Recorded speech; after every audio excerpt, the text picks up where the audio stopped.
Olá, galerinha do sexto ano. Meu nome é Ibis Fernando e hoje vamos começar mais uma aula do EducaPE.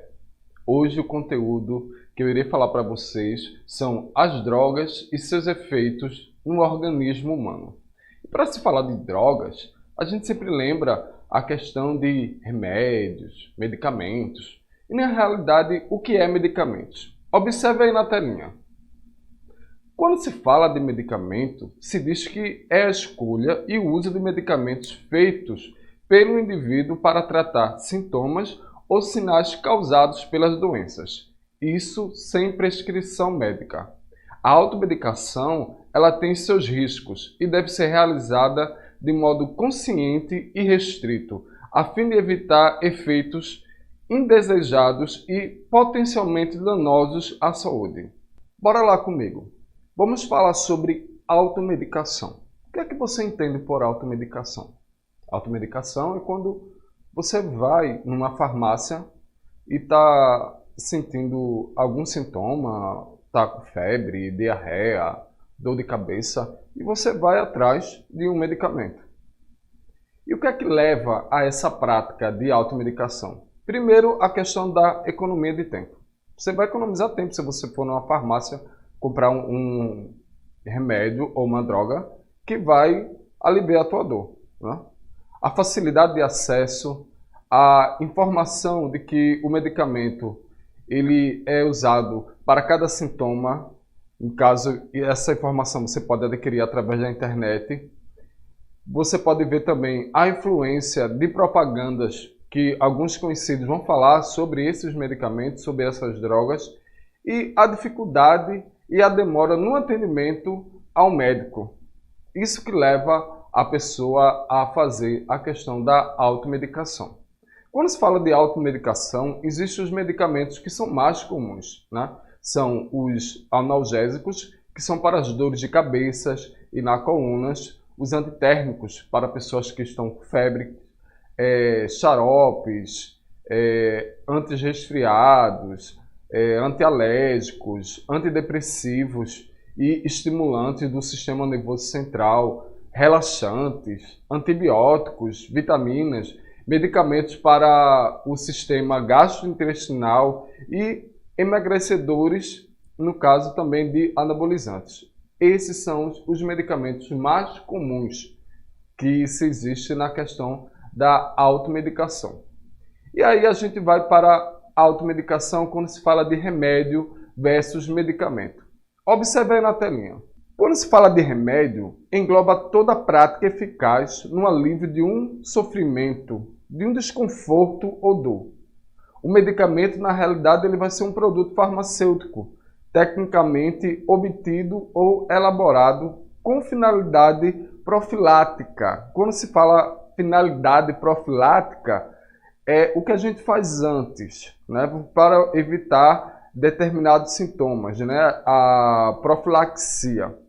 Quando fala finalidade profilática, curativa, paliativa ou para fins de diagnósticos. O princípio ativo do medicamento é a substância que garante o seu efeito. Bora lá comigo para a gente falar sobre as drogas e os efeitos no organismo humano. Aí eu vou falar sobre medicamentos de referências, né? No caso aí de genérico e similar. Vocês já ouviram falar sobre essa questão dessa referência quando se dá genérico e similar? Quando se fala dessa referência, na realidade vai ser o medicamento registrado no órgão que é federal responsável pela vigilância sanitária e comercializado em todo o país, né? Cuja eficácia e segurança e qualidade elas foram comprovadas, né, cientificamente. Já a questão do genérico e similar, eles podem ser considerados, na realidade, cópias do medicamento de referência. O genérico ele não possui o nome comercial, né, mas ele tem o nome do princípio ativo, é o mesmo medicamento. Já o similar, ele trata dos mesmos sintomas, mas na medicação a gente tem outros princípios ativos. Só que quando se fala dessas drogas, né, desses medicamentos, existe o que a gente chama de reações que são adversas. Bora lá para a telinha para a gente ver essas reações adversas. A resposta nociva e não intencional ao uso de um medicamento utilizado em doses normais para profilaxia, um diagnóstico ou tratamento de doenças, né, vai depender da ação do princípio ativo em locais do nosso corpo, que não precisam ser de medicamentos, né? Essas são quando a gente fala de reações adversas. Essas reações adversas vêm dizendo que todos os medicamentos eles podem causar, né, um prejuízo, na realidade, ao paciente, ao sistema público de saúde, que são em grande parte evitáveis, e eles podem ser aumentados pela interação medicamentosa. Continuando falando sobre os tipos de reações adversas, se a gente observar lá na telinha, a gente vai ver que existe o tipo A, que são previsíveis, dependendo da dose e de baixa letalidade. O tipo B, que é inesperado, ocorre em pessoas mais sensíveis e independente da dose. A letalidade ela pode ser alta. Vai existir a questão de leves, moderadas, graves e letais. Quando se fala de leves, não requerem suspensão de uso do remédio. Moderados exigem uma alteração no tratamento. Quando se fala de graves, né, a gente diz que é potencialmente fatais. Exigem interrupção do uso do medicamento e pode prolongar a internação. Se vai falar de letais, vão contribuir para a morte do paciente. Bora lá comigo falando ainda sobre os fatores de risco e diagnósticos. Quando se fala de fatores de risco e diagnóstico, vai aumentar a ocorrência de reações adversas, né? Em relação à questão da idade, no caso, quando o indivíduo ele tem mais de 65 anos ou é infantil, quando a mulher ela está grávida, né? Ou tem uma doença durante a gravidez. Existe também a quantidade e o tipo de remédios que são utilizados, né? E o diagnóstico ele vai ser dificultado aí pelo uso simultâneo de diversos medicamentos, né? Isso porque as reações adversas elas vão mimetizar as doenças que ocorrem naturalmente. Bora falar sobre as drogas. Quando se fala sobre as drogas, a gente tem as drogas que são depressoras, as estimulantes e as perturbadoras. Se se fala de drogas depressoras, eu vou falar sobre o álcool, os benzodiazepínicos, os inalantes. Se vai falar de estimulantes, a gente fala de cocaína, nicotina e anfetaminas. E se fala de perturbadoras, a gente fala aí da maconha e do LSD. Se a gente for acompanhar aí na telinha, né, a gente vai ver aí os tipos de consumidores. Você vê aí um consumidor que ele tem o uso experimental da droga. Na imagem, dá para perceber que tem pessoas que estão fazendo uso recreativo dessa droga. Depois, a gente vê, continuando na imagem, o uso do abuso, né, dessa droga quando se torna aí habitual. E uma pessoa que é dependente dessa droga. Observe que o nível de consciência em relação à questão dos consumidores, ele muda, né? Ele vai mudar de experimental para ocasional, para habitual e para dependente. E aí as drogas, elas vão ter aí seus efeitos, né? A gente observa aí na imagem que a gente tem os efeitos, né? Que é intoxicação, abstinência, tolerância, fissura e dependência. Então, na primeira imagem, a gente começa a observar aí a questão da intoxicação da droga. Quando se fala de droga, né, a gente está falando aí sobre medicamentos também. E, de repente, você pode tomar um remédio em uma quantidade exagerada e causar uma intoxicação no seu organismo. A gente vê na imagem a questão da abstinência, né? Essa abstinência dessa droga, quando você deixa de tomar o álcool, quando você deixa de fumar cigarro, no caso da nicotina, você vai provocar essa questão da abstinência, você vai ter ansiedade, você pode ter, na realidade, mudanças de humor. crises agudas, né, de ansiedade, você pode ter vários sintomas quando se fala em relação à questão da abstinência dessa droga. E nessa segunda imagem, a gente vê aí, né, na telinha, a questão da tolerância, né? Quando se fala na tolerância, a gente observa aí na imagem que tem uma pessoa que está fumando um cigarro aí, no caso de maconha. Observe que ele começa com um cigarro bem pequenininho, né? Depois ele aumenta o tamanho do cigarro e vai aumentando esse tamanho do cigarro de maconha. O que é que acontece? O organismo ele vai se adaptando à questão da droga. E cada vez mais ele vai pedindo mais drogas para poder ter o mesmo efeito. Então ele vai aumentando a quantidade porque o organismo ele vai se adaptar àquele tipo de droga. Isso acontece com a questão da maconha, mas isso também acontece com a questão de analgésicos. Muitas pessoas gostam de fazer automedicação e adoram tomar dipironas, né? Que no caso é analgésico, e fica tão comum isso na vida que vai chegar uma época que teu organismo vai estar tão adaptado àquela medicação que aquela medicação não vai fazer efeito nenhum. E na imagem a gente observa a questão da fissura. A fissura, no caso, é você estar o tempo todo pensando naquele tipo de droga, né? Você vai ter gatilhos, você vai ter recaídas, você vive em torno daquela droga. Você fala o tempo todo sobre aquela droga que você usa, porque você passa a viver a droga e não a sua vida em relação a essa questão da fissura. E aí vem a questão da dependência, né? A dependência, na realidade, ela é psíquica, ela é física e ela vai te aprisionar àquela determinada droga. Você não consegue mais viver sem o uso daquela droga. Vamos falar sobre a dependência química ou o transtorno de uso de substâncias, né? A gente vai seguir aí alguns critérios que a gente vê nos últimos anos.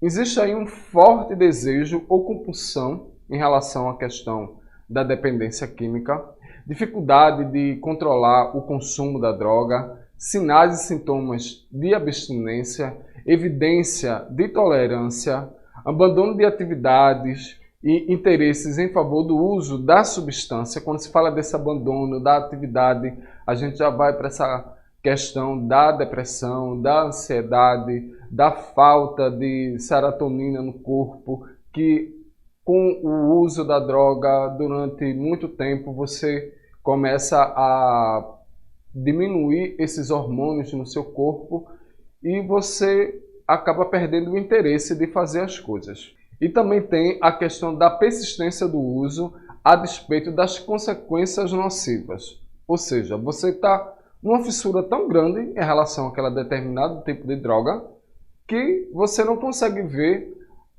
as consequências que são nocivas dessa droga na sua vida. E aí você se pergunta, por que a pessoa ela vai usar drogas?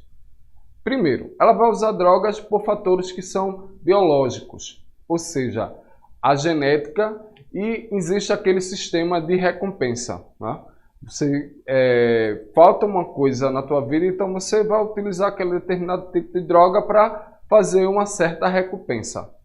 Existem também os fatores que a gente chama de psicológicos, no caso de depressão, ansiedade, intolerância à questão das frustrações, né, que são fatores psicológicos, os fatores que são sociais, que a gente fala aí de desemprego, fácil acesso à questão das drogas, né, que no Brasil existe a proibição em relação à questão da droga, mas existe também um fácil acesso à questão de você poder consumir a determinadas drogas, né? Baixo autoestima também ocasiona essa questão da pessoa usar droga, problemas familiares, depressão, esse acesso às drogas, né? Outros fatores também que vão, né, fazer com que a pessoa use drogas é o bom vínculo familiar e o bom desempenho escolar. O vínculo com instituições, no caso de clube e igreja. Esses fatores são que a gente chama de fatores de proteção, né? Para que a pessoa ela não use a questão da droga. Se você tem um bom vínculo com a sua família, se você tem um bom desempenho na escola, se você tem um vínculo com uma instituição, no caso um clube, uma igreja, uma religião, esses daí vão ser fatores que vão te ajudar a se afastar dessas drogas. Existe também a etiologia multifatorial, ou seja, que é o tratamento multidisciplinar. Quando fala de tratamento multidisciplinar, você vai utilizar aí todos os fatores de proteção. Bora falar agora sobre os efeitos das drogas. Existe o efeito que é agudo e o efeito que é crônico. Quando se fala de efeito agudo, vou falar sobre intoxicação e abstinência. Aí a gente vai listar algumas drogas, né? Bora falar sobre o álcool, sobre a cocaína e sobre a maconha. Quando o álcool ele está agudo, quando ele está provocando uma intoxicação e abstinência, né? Ou seja, a pessoa vai ficar com a fala arrastada, vai ter, na realidade, um prejuízo na atenção e na memória e vai ficar com alguns tremores nas mãos. Quando se fala da cocaína, né, esse uso agudo, né, esses efeitos agudos, a gente tem um aumento do FC. Quando se fala de FC, está se falando da frequência cardíaca, da pressão arterial, aumenta também a pressão arterial, a pessoa fica agitada, né, e tem uma perda de peso. Em relação à questão da maconha, né, os efeitos agudos vai provocar ao longo do tempo ansiedade, alucinações e a boca seca. Bora falar sobre a questão do uso crônico, né, que é a longo prazo. Se fala de álcool, a gente vai ter aí problemas no sistema gastrointestinal, né? Vai ter a falha da memória e a depressão. Se fala de cocaína, o uso crônico, na realidade, vai ter arritmias cardíacas, desnutrição e quadros psicóticos. E a maconha, com o uso prolongado, vai se ter as crises de bronquite e a síndrome amotivacional. Você perde a motivação de fazer as coisas. E quando a pessoa está nessa questão do uso de drogas, né, porque ela está usando drogas devido a vários fatores, a gente tem uma avaliação inicial em relação a esse indivíduo. Vai ter o padrão de uso, né, ou seja, motivações, quantidades, efeitos, sentimento pós-uso, né? A gente tem a avaliação que é clínica e psiquiátrica, o exame físico e psíquico, a identificação do problema em relação a problemas clínicos, sociais ou psíquicos, pode ter tratamentos de qualquer emergência em relação à questão do problema agudo e determinar um nível aí de atenção especializada em relação ao tipo de droga que está se utilizando. Eu agora vou falar para vocês algumas complicações clínicas que a pessoa tem com o uso exagerado aí de uma determinada droga, né? O IAM, angina, ou seja, um infarto agudo no miocárdio. A gente vai ver convulsões, né? AVCs, que no caso se trata de acidentes cardiovasculares, depressão respiratória, em relação à questão da gravidade e a busca aí do tratamento. Bora falar sobre complicações psiquiátricas, né, em relação ao uso de drogas. Você pode ter alucinações, mania, depressão, ansiedade, psicose e risco de suicídios. Agora eu vou falar para vocês sobre comorbidades e suporte social. Quando se fala de comorbidades, a gente vai falar sobre transtornos de humor, transtornos ansiosos, transtorno de personalidade e transtornos psicóticos. Se fala de suporte social, que no caso vai ter essencial para melhorar a questão do prognóstico, vai abordar a situação do emprego e da família que tem a disponibilidade, né, que para ajudar no tratamento, vai acionar aí o serviço social caso for necessário.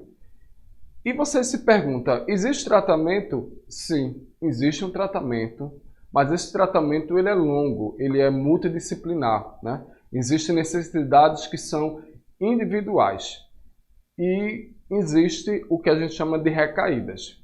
Recaídas, a maioria das pessoas que começam a deixar o uso de determinadas drogas, ela tem aí uma porcentagem de 40 a 60% de recaídas. E você pode me perguntar, quando é que a gente deve internar uma pessoa em relação ao uso de droga, né? Quando existe uma falha ambulatorial, quando o paciente ele não consegue mais manter abstinente por um período suficiente que permita um diagnóstico adequado, quando a pessoa tem uma overdose, que é uma síndrome de abstinência grave, que vai ter complicações clínicas como comorbidades, com um transtorno psiquiátrico grave, né? Quando ocorre riscos ao pacientes ou a terceiros, né? E quando não é possível iniciar ou manter o tratamento de medicamentos, pois o paciente ele vai apresentar recaídas constantes. Eu espero que vocês tenham gostado, né, sobre a aula de hoje, quando se fala aí sobre drogas, né, os medicamentos que a gente faz, a automedicação, o uso, né, dessas drogas. Quando você percebe que o uso delas não te faz bem, né, ele é nocivo, né, essa questão de habitual, experimental, o uso de dependência, né, que vai provocar fatores que são psicológicos, psiquiátricos e que só vai atrapalhar a tua vida. Bom, vou ficando por aqui e a gente se encontra na próxima aula.